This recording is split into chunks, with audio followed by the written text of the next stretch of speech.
Martes 12 de marzo de 2024, jornada académica número 506, emisión 506 de la memoria histórica aún no contada del conflicto armado en Colombia. El tema que traemos para hoy es el asalto terrorista perpetrado por la cuarta y decimasegunda cuadrilla de las FARC contra la base militar de Cerro Grande, ubicada en el nordeste antioqueño, en el municipio de Remedios, en límites con Begachí, en hechos ocurridos en enero de 1984, en el preciso momento en que se había presentado una crisis entre el alto mando militar y el débil gobierno del señor Belisario Betancur, que terminó en el retiro tormentoso del entonces ministro de Defensa General Fernando Landazábal Reyes, en un cambio de mandos acelerado y en una ofensiva aprovechada muy hábilmente por las FARC para atacar en diferentes puntos del territorio nacional con el argumento de que estaban en paz y complementados por la debilidad de carácter del señor Belisario Betancur y de su laxa comisión de paz, que en lugar de ponerse en su lugar, pese a la muerte de varios soldados, optaron por decir que había que continuar con la paz y que eso no era un obstáculo. Así es de que nada nuevo en lo que nos ocurre a menudo cada vez que los desgobiernos colombianos se sientan a hablar con los terroristas para ponerse de acuerdo cómo hacerle más daños al país. Adelante, mi coronel.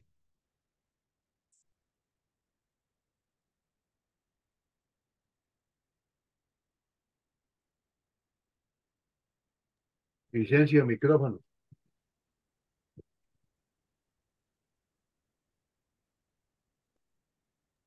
Sí. ¿Cuál es la importancia estratégica del por siempre convulsivo municipio de Remedios ubicado en el noroeste antioqueño? Pues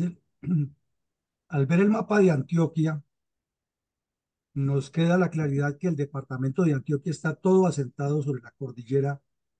central y occidental, que las dos cordilleras están separadas mínimamente por una ensenada del río Cauca, pero prácticamente son una unidad geográfica en ese sector. Y que al oriente y nororiente del departamento están las estribaciones de la cordillera central, la llegada al sur de Bolívar y el descenso hacia el valle de la Magdalena, con una geografía bastante irregular y de mucha problemática social, cultural, económica e histórica. Y el municipio de Remedios está enclavado precisamente en el nordeste antioqueño, en una zona muy importante donde nacen varios ríos de gran trascendencia para el desarrollo, para la vida, para el ecosistema, que son los ríos Bagre, Chi, Cimitarra, Ité, etcétera. Y que por su configuración topográfica es un sitio fundamental para las comunicaciones de las tropas que operan en el Magdalena Medio sobre el sector de Antioquia, el nordeste antioqueño, más exactamente el Bajo Cauca y el sur de Bolívar. El departamento de Antioquia tiene más de 100 municipios, como lo vemos aquí, distribuidos en varias regiones, que las notamos en el mapa del lado derecho, y específicamente la región del nordeste tiene varios municipios importantes e infortunadamente conocidos es por problemas de violencia atávica de las guerrillas comunistas y antes de las guerrillas liberales y conservadoras, pero esencialmente se conoce por la violencia que han generado los comunistas, habida cuenta de que gran parte del territorio todavía se explota oro, y eso pues incide muchísimo más en que haya habido violencia por los flujos migratorios que son permanentes y que no hay casi una forma de decir que la población de algunos de estos municipios es fija, sino que es flotante. El municipio de Remedios limita con Begachí por el sur, con Amalfi al occidente y con Segovia al norte, y al oriente, suroriente, con Yondó, que es otro municipio de bastante conflictividad y que tiene también riqueza petrolera y agropecuaria. Remedios es un municipio que tiene 2.000 kilómetros cuadrados, está a 217 kilómetros de la capital de Medellín, que para el año 2015 tenía aproximadamente 5.500 predios entre urbanos y rurales, el 90% urbanos, que para 2015 tenía aproximadamente 29.000 habitantes, puede que para esta época ya esté cerca de los 35.000 a 40.000, que había menos habitantes en ese momento en el área urbana y la mayoría en el área rural. Y llama la atención que los predios urbanos son mayores que los rurales. Eso explica, en cierta forma, el flujo permanente de personas y el tránsito, ya que es un sitio donde se va a explotar oro o desafortunadamente otros grupos criminales que allí delinquen tienen unos movimientos permanentes. Y la última actualización catastral se hizo en el 2007 y la rural en el 2010. Estas fotos nos muestran las características del terreno difícil, como vemos la cordillera bastante deleznable el terreno, tiene muchos limos y tiene esa tierra roja que caracteriza las zonas auríferas, pero la dificultad de la construcción de las vías, que además de destruir el ecosistema, como vemos allí, siempre están expuestas a los deslizamientos y a los fenómenos naturales que suelen suceder por efecto de los movimientos telúricos y de lo que consideran los geólogos que es una tierra que todavía no se ha consolidado como tal. Esta foto aérea del municipio vemos lo irregular que es, la cantidad de asentamientos humanos que se han ido formando y que indican que si apenas 10.000 personas viven en el área urbana o vivían para esa época y 19.000 en el área rural, es por el flujo permanente de personas que allí llegan. Y vemos uno de los ríos que se forman o por el invierno o porque existen como quebradas con bastante limo. Y pues es de suponer que este limo va descendiendo y va descendiendo y va llegando al río Cauca y del Cauca al Magdalena y eso va afectando el ecosistema y va afectando las lluvias y va afectando la misma área. Y esta zona que vemos en esta foto es un sector aledaño al cerro donde ocurrió el asalto terrorista y nos muestra la dificultad del terreno, la obligatoriedad que hay de transitar prácticamente por las cañadas para poder ascender sin ser detectado y la posibilidad que tuvieron los delincuentes para sorprender a los soldados. Adelante, mi coronel. Mi coronel, ¿cómo se relaciona el aprovechamiento del río Ité con fines subversivos y el ataque terrorista de las FARC contra la base militar de comunicaciones Cerro Grande del batallón Bomboná en zona rural del municipio de Remedios, Antioquia, en enero de 1984? El aprovechamiento del terreno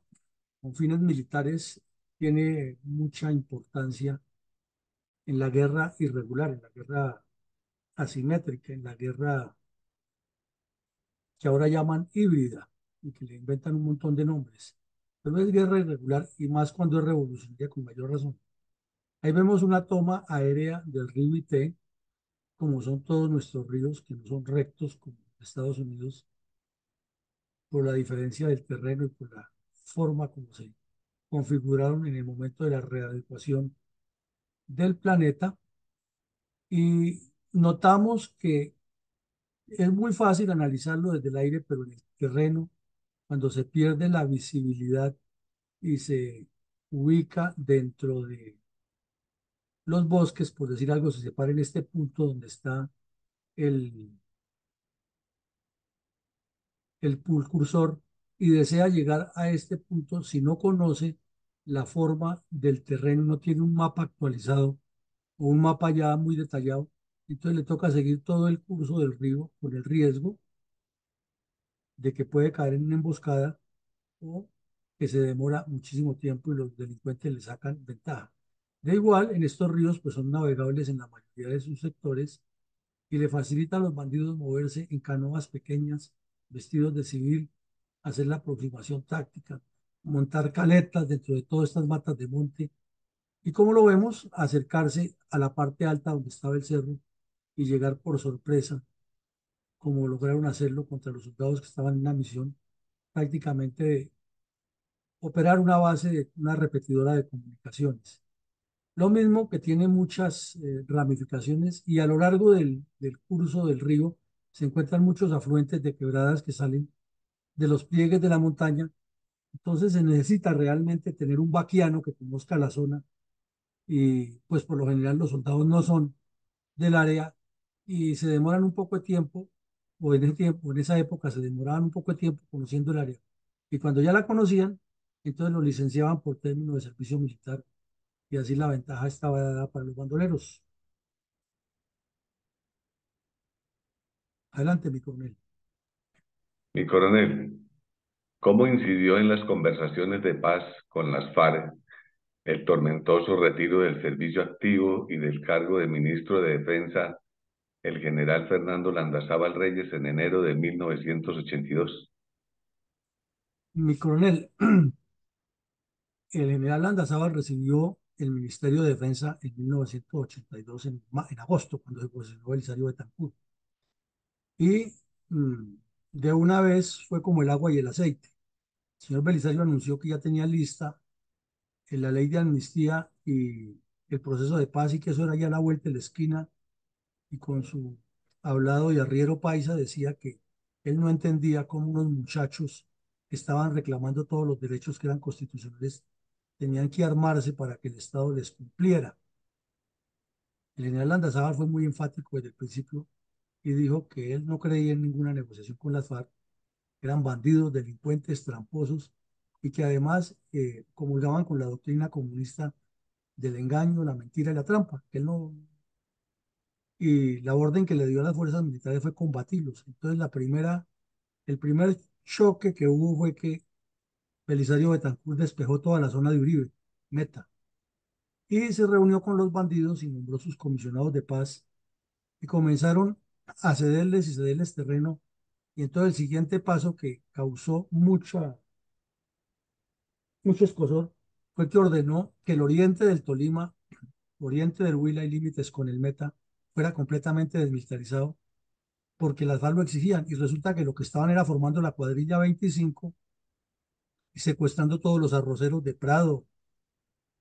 y los demás municipios de alrededor del suroriente del Tolima, en Alpujarra, llegando inclusive hasta Villarrica, donde ya tenían una historia larga de asentamientos comunistas y eso causó todavía más escozor. Máxime que se encontraron documentos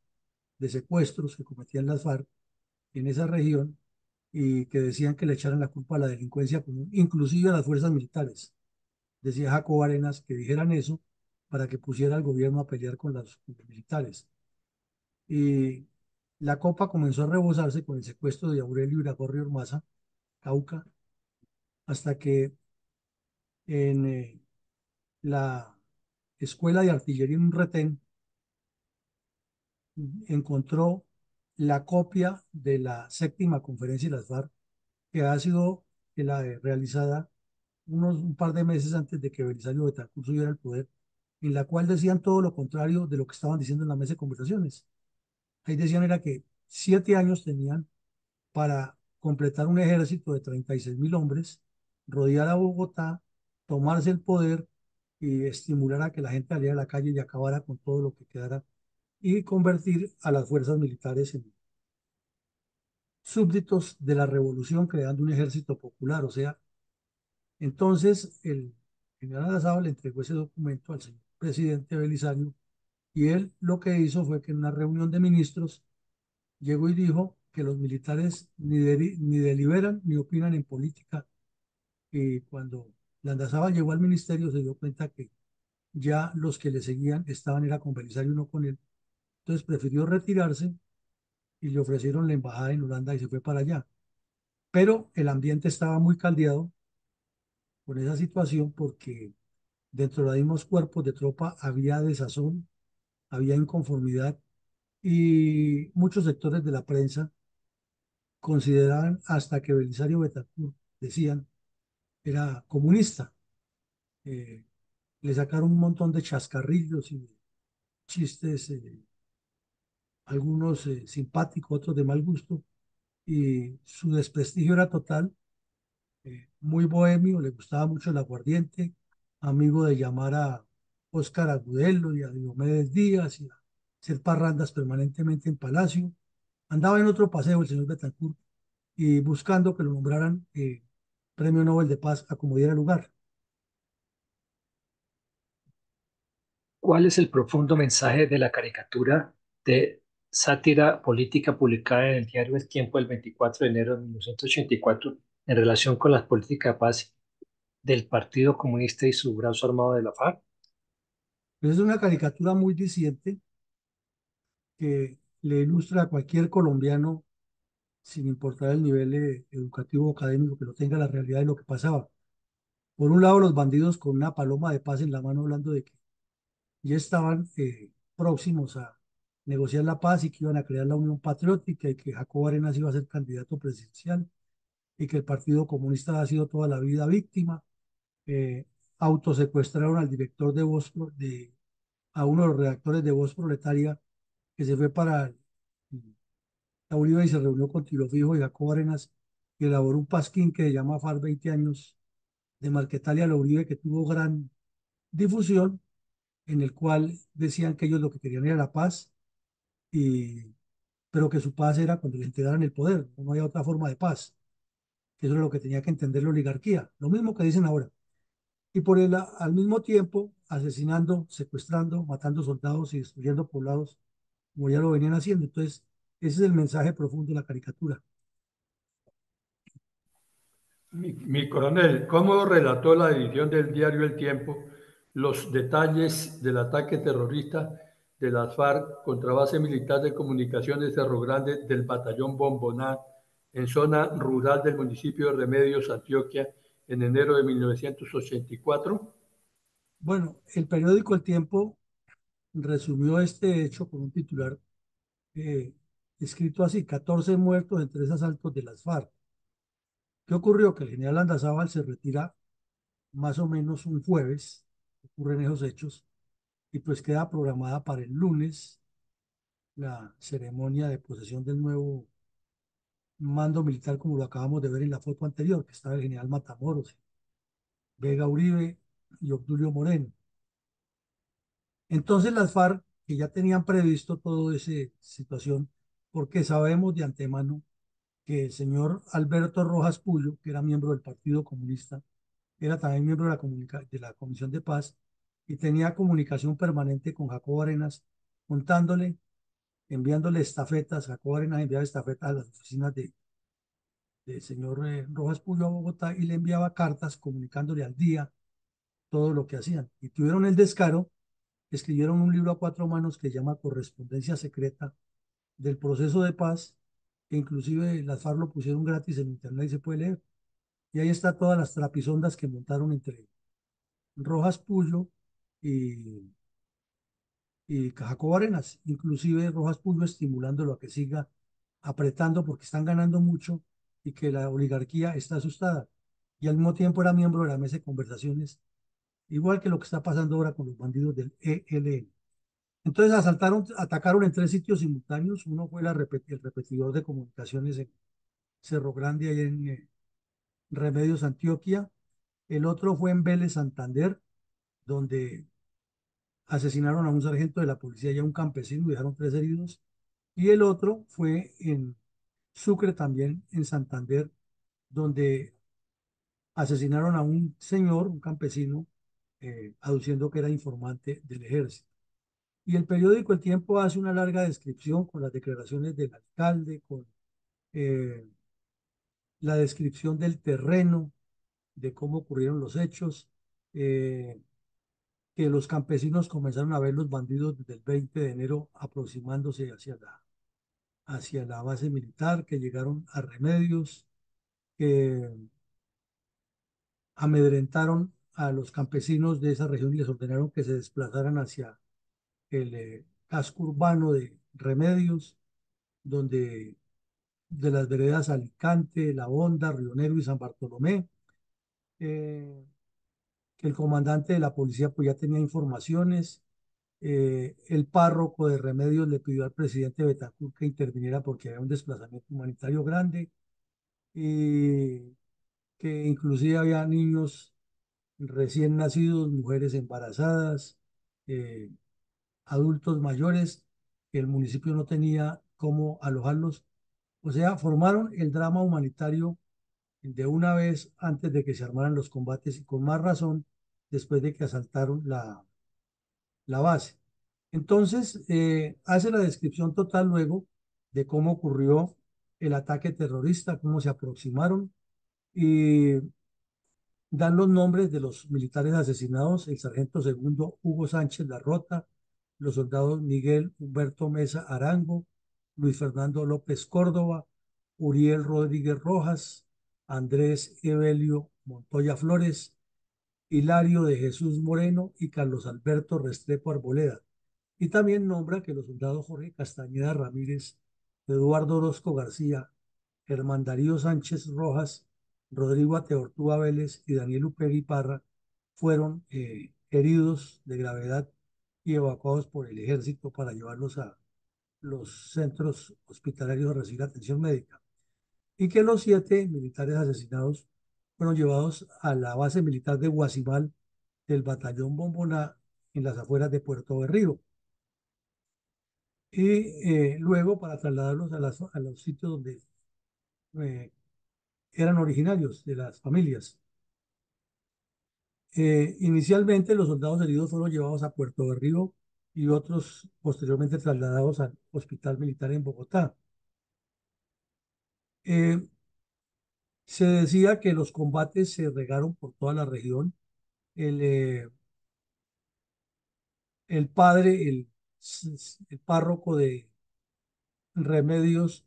pidió que la 14ª Brigada llegara hasta allá a hablar con los campesinos, que trataran de convencerlos de que regresaran a la región y les garantizaran sobre todo que no iban a aparecer grupos de justicia privada a tomar venganza, porque iban a identificar a los campesinos como cómplices de la guerrilla, eh, que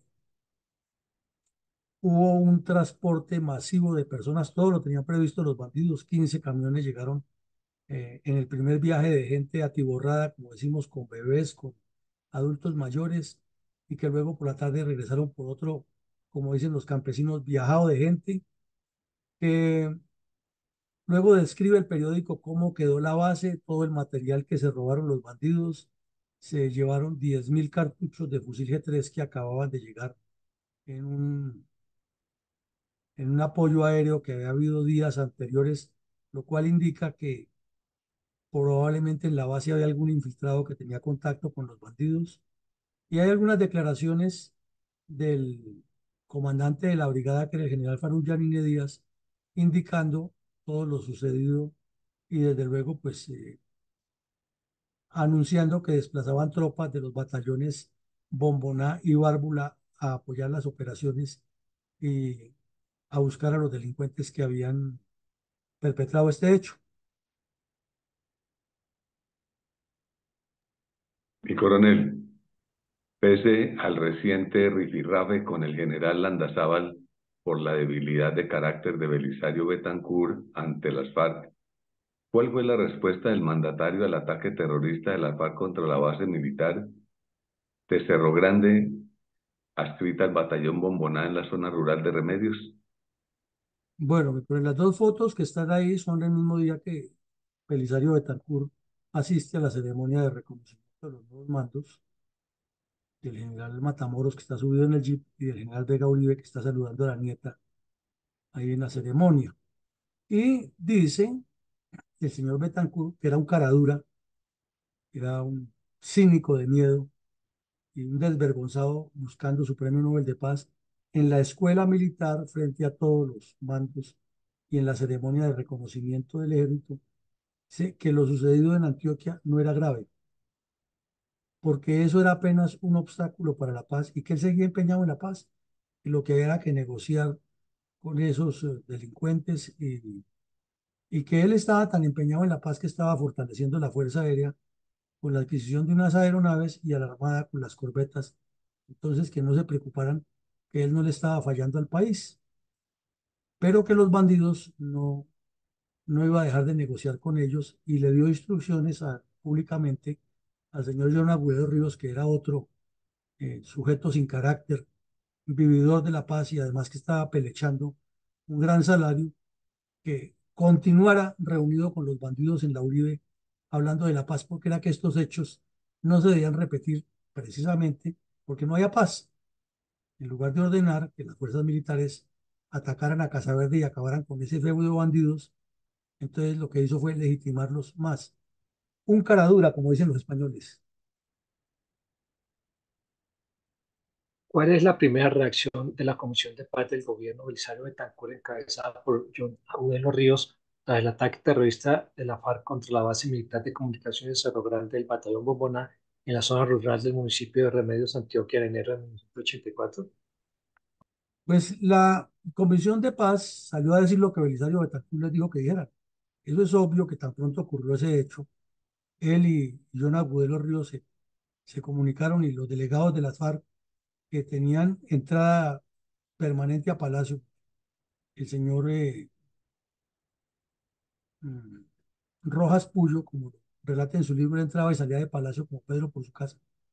Pues fueron y le dijeron, o Belisario les dijo, no se preocupen, eso, 7 soldados muertos y unos heridos y otros campesinos, eso no nos va a dañar nuestro proceso de paz, porque él estaba empecinado, como Santos y como Petro, en que le dieran premio Nobel de Paz. Entonces, la comisión salió a decir eso, que muy grave que hubieran atentado a los soldados, pero que eso no tenía nada que ver con la paz, porque eran hechos aislados. Y que el problema, ahí le metieron la imposición de las FARC, era que había grupos de autodefensa en el Magdalena Medio y que mientras existieran esos grupos, la confrontación iba a seguir, o sea que lo que había que hacer era rápido la paz y desarmar a esos grupos y someterlos a la justicia, porque era que las FARC eran delincuentes políticos, entonces tenían un tratamiento especial mientras los mal llamados paramilitares eran delincuentes normales, entonces a eso había que caerles con todo el peso de la ley. Y el general Landazábal, recién retirado, pues se fue lance en ristre contra ese proceso, no le dieron la mayor trascendencia y los mismos de la Comisión de Paz reconocieron que desde que ha comenzado ese proceso con Belisario Betancur, iban 400 asesinatos y más de 200 heridos eh, producto de las acciones de las FARC, además de 500 millones de pesos determinados, o sea, informados por los familiares que han pagado en distintos secuestros, pero el señor Betancourt y sus eh, coequiperos diciendo que hay que seguir haciendo la paz porque esa era la necesidad que tenía Colombia. Algunos senadores, como un senador de apellido Angarita del departamento de Santander, se manifestaron, pero uno entiende que él no estaba manifestándose en defensa de los colombianos, sino politiqueando, pensando en la próxima elección de él para sostenerse en el poder. Y el señor John Agudelo Ríos dijo clarito, el presidente de la República dijo que seguirán los diálogos porque él es un obsesionado por la paz. Yo también. O sea, sigan matando, sigan secuestrando, sigan robando, que el presidente está de acuerdo con eso. Y yo también. Ahí tenemos el resumen de la Comisión de Paz frente a ese caso. ¿Qué fue a hacer a Puerto Berrío la Comisión de Paz de Belisario Betancur?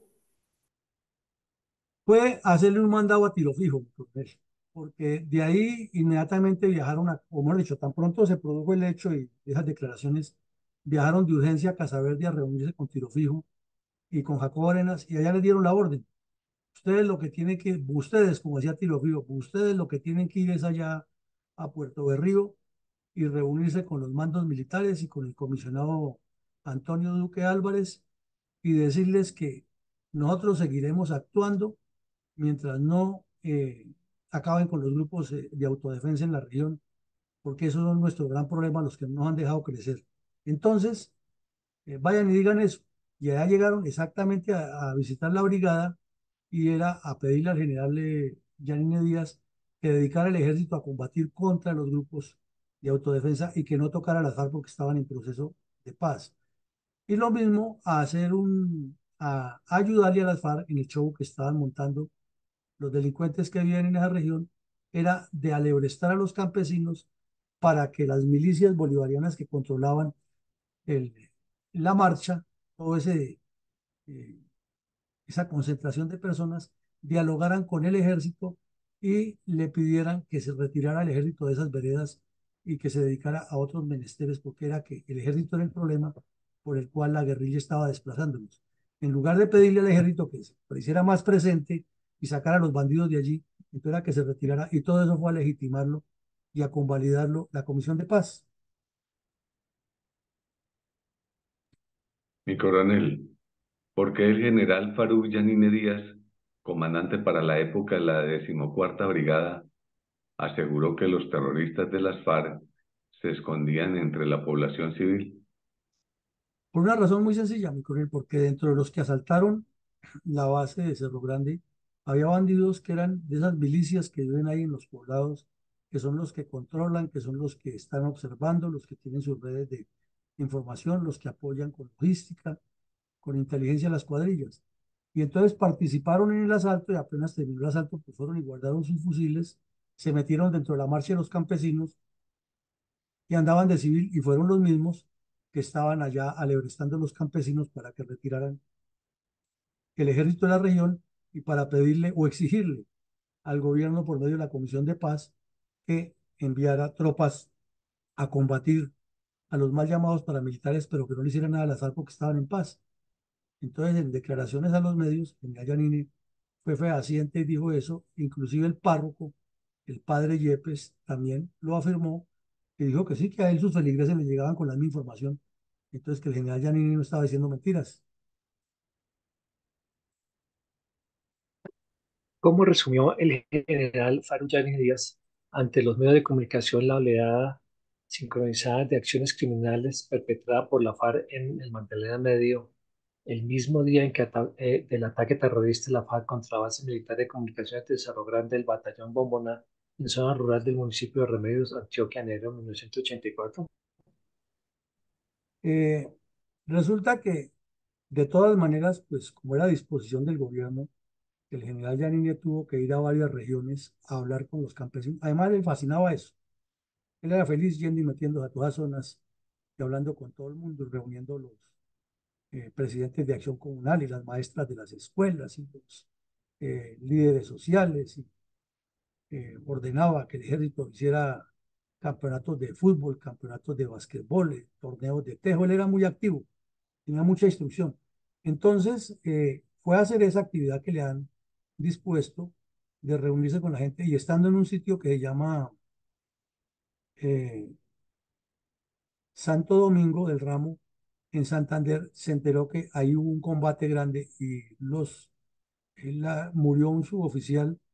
y unos soldados, pero también fueron dados de baja unos bandidos. Entonces, de frente al general Yanini salió ante los medios y dijo que las FARC estaban engañando al país, que estaban mintiendo y que lo que tenían era una ofensiva permanente buscando maniatar al ejército. Pero eso ni sonó, ni tronó, ni le importó al señor Belisario Betancur y siguió hablando de paz mientras las FARC destruían el Magdalena Medio y los grupos de autodefensa se fortalecían más. Entonces era como un toma y dame y el ejército metido ahí en medio de un enredo que no tenía solución política. Mi coronel, ¿cuál fue el rol de los jueces especiales enviados por el gobierno nacional al Magdalena Medio luego del ataque terrorista de las FARC contra la base militar de comunicaciones Cerro Grande del batallón Bomboná en zona rural del municipio de Remedios, Antioquia, en enero de 1984? Resulta que el señor Belisario salió por los medios porque él era un artista igual a Petro y a Pastrana y a Santos para desviar la atención y anunció que estaba próxima a publicarse la ley que definía exactamente todos los límites de la amnistía, pero que eso no incluía indultos. Entonces eso queda ahí como que sí, como que no, queda una cosa parecida a la JEP, ¿no? Pues si hay amnistía, también hay indulto, porque ya que más sigue. Entonces, pues obviamente las FARC tenían otro caballito de batalla del cual pegarse, que no les servía la paz. Entonces, para hacer otro show publicitario, nombró u ordenó que 5 jueces de instrucción criminal ambulantes fueran hasta allá a establecer todas las investigaciones, pero no le dio el énfasis al asalto de la base de Cerro Grande ni los asesinatos que estaban cometiendo las FARC, sino era a determinar con el cuento del terrorismo, el secuestro y la extorsión y análogos, a que determinara cuál era el rol de los mal llamados paramilitares. Inclusive dio declaraciones que en su gobierno se combatirían con furia a estos grupos que en su mayoría no estaban todavía untados de narcotráfico, sino que eran campesinos que también estaban todavía validados por la ley, porque no se había derogado la ley que permitía que los campesinos se armaran para defenderse. Pero él pues, fue a legitimar allá a esos grupos y los ganaderos de toda esa región que estaban padeciendo el flagelo, pues seguían promoviéndolos. Y en Santander, otros grupos de campesinos que habían sufrido la violencia de años tantos, pues seguían también armándose. Entonces era un juego muy difícil de entender y estaba el ejército y la policía ahí en medio de ese error, porque el gobierno le estaba haciendo mandados a las FARC y no estaba cumpliendo con su deber constitucional de combatirlos a todos por parejo. Mi coronel, mientras las FARC hablaban de paz y al mismo tiempo arreciaban una oleada de terror contra Colombia, ¿cuál era el rol del M-19 en 1984? Miren el parecido tan tenaz que hay entre la conducta de Belisario Betancur, eh, César Gaviria, Ernesto Samper, Andrés Pastrana y Juan Manuel Santos con la guerrilla. Este titular nos lo dice todo. Estamos hablando de 1984. Algunos terroristas del M-19 se habían supuestamente desmovilizado, en especial un grupo grande que había en el Valle del Cauca. Otros se habían quedado con Pizarro en el Batallón América y seguían destruyendo el país. El cuento va a que ese grupo que se reunió en Cali formaron mesas de trabajo y tenían protección del Estado y les pagaban casa, carro y beca, y esos bandidos estaban hablando siempre de construir la paz y se aliaron con una señora comunista muy conocida en Colombia, Socorro Ramírez, que tenía un movimiento que llamaba el Movimiento Socialista Revolucionario. Entonces, estos bandidos tenían que moverse por todo el país haciendo propaganda a esa señora y, y obviamente era lo visible que tenía el señor Betancourt para decir que estaba haciendo la paz, igual que hacía ayer Camargo con los bandidos del sur del Tolima, con los liberales, y entonces les pagaba casa, carro y beca, hotel, comida y viaje, todo por cuenta de los colombianos. Y era la época en que curiosamente los militares tenían los peores sueldos de toda la historia y las fuerzas militares la peor dotación que hubo. Entre él y el gobierno de Barco que fueron letales en ese sentido. Mientras el narcotráfico iba creciendo, le acababan de asesinar a Lara Bonilla, pero él quería el Premio Nobel de Paz. No le importaba la muerte de su ministro, no le importaba que Pablo Escobar estuviera destruyendo el país, sino lo que le interesaba era que lo vieran visible a él dialogando con los bandidos. Se dijo inclusive que todos esos bandidos centroamericanos que venían recibían dinero del gobierno colombiano y se filtró a los medios, nunca se probó, pero hubo la filtración de que muchos de los dólares que le incautaban a los narcotraficantes y que pasaban a recaudo de bienestar familiar en esa época, por las disposiciones que había, terminaron financiando a la guerrilla centroamericana con la cual él estaba hablando también para que le ayudaran a hacer la paz con el grupo de contadora. Entonces, muchas cosas se dijeron, no se probaron, pero pasado el tiempo uno revisa y de todas esas informaciones mucho puede ser cierto. Adelante, mi coronel. ¿Por qué el periodista Jaime Posada García Peña, conocido como D'Artagnan, aseguró que Belisario Betancur era Lenin de Amagá? Porque resulta que inclusive lo llamaban en forma peyorativa los humoristas de la época, lo llamaban Leninsaurio Bestiancur. Y le decían Leninsaurio porque decían que era el Lenin de los conservadores. Y el señor D'Artagnan, que era un columnista muy fuerte, que tenía una columna que se llamaba Torre, y que todo el tiempo fue contradictor de este proceso espurio, eh, publicó una columna que llamó El Lenin Yamagá, describiendo quién era Belisario Betancur, su conducta dudosa, su comportamiento deleznable, su falta de carácter, y resaltó que estaba utilizando eh, todos los argumentos posibles para posicionarse como un potencial premio Nobel de Paz, y que había traicionado a su propio partido, que era el conservador, pero que él, como todos los eh, politiqueros, andaba pensando en suposiciones. Inclusive lo menciona aquí cuando habla del grupo de contadora y le dice de su deslinde orbital frente al coloso del norte, y dice que pues en la Casa Blanca lo tendrían perfectamente ubicado y que no le iban a creer todo lo que decía, porque lo veían como un politiquero, como un demagogo, como llamaban en esa época, como un manzanillo. Sin embargo, lo utilizaban porque era la figura que podía dinamizar como país, o sea, como Estado Colombia, la paz en Contadora, en Centroamérica, y de paso, pues si lograba algo con las guerrillas colombianas para que no atacaran tanto a los intereses estadounidenses, pues hasta ahí estaría bien. Más o menos el contexto de ese artículo. Mi coronel, ¿por qué el diario El Tiempo definió las 300 invasiones realizadas en Bogotá en 1983 como unas bombas de tiempo? Y con eso son 3.000 invasiones que fueron, digamos, ubicadas por el distrito, por la oficina de catastro del distrito. Inclusive dieron los nombres de los urbanizadores piratas, que eran sujetos que por politiquería o por corrupción organizaban grupos de personas que iban, invadían las zonas y luego les vendían y les loteaban y los engañaban, pero ya le dejaban el problema al Estado para que tuviera que resolver el tema de infraestructura y de servicios públicos. Y eso fue muy común. Y hubo varios conocidos que se hicieron famosos en la década del 80. Entonces, de esas 3.000 invasiones que se localizaron allá, el gran problema que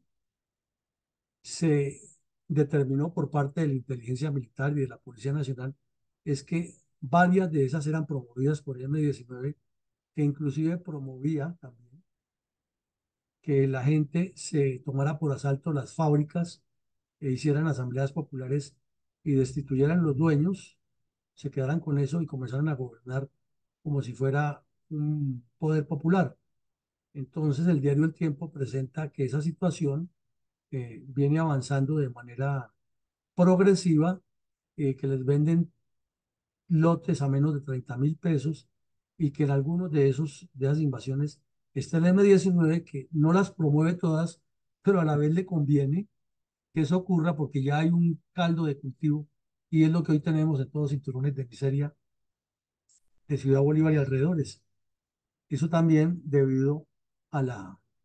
política errónea de los diferentes gobiernos y que hizo metástasis en la época de Belisario Betancur. Mi coronel, rindamos con reverencia un minuto de silencio en memoria de los cientos de víctimas del bandolerismo tripartidista en la década de 1960.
Bueno, entonces hemos visto que el señor Belisario Betancur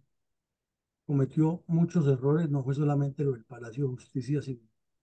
que se arrodilló completamente ante las FARC y que la dirigencia política, el Congreso de la República, igual que ahora, completamente desubicado y desfasado.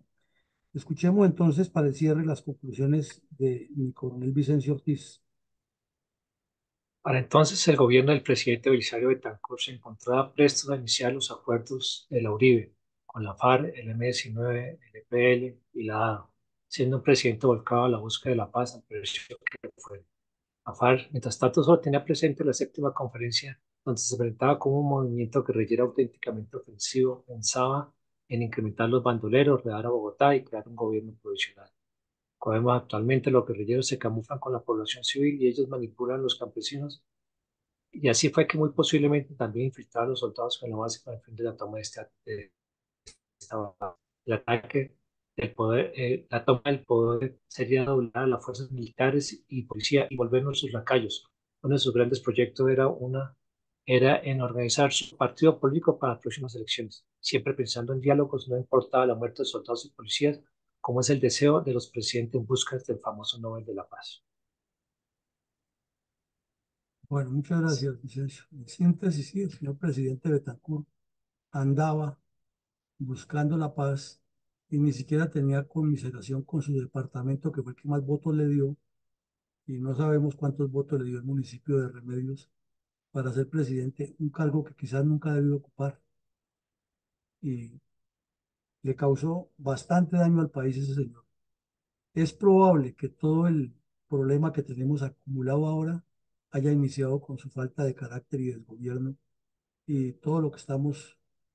enfrentando los colombianos con la violencia terrorista del narcotráfico y la guerrilla tenga mucho asidero en la falta de sindéresis y la falta de patriotismo de este señor. Llegamos al final del ejercicio, los invitamos a todos para que esta noche nos acompañen en una nueva jornada académica de la Fundación y para que mañana nos veamos aquí nuevamente en la memoria histórica aún no contada del conflicto armado en Colombia. Feliz día para todos.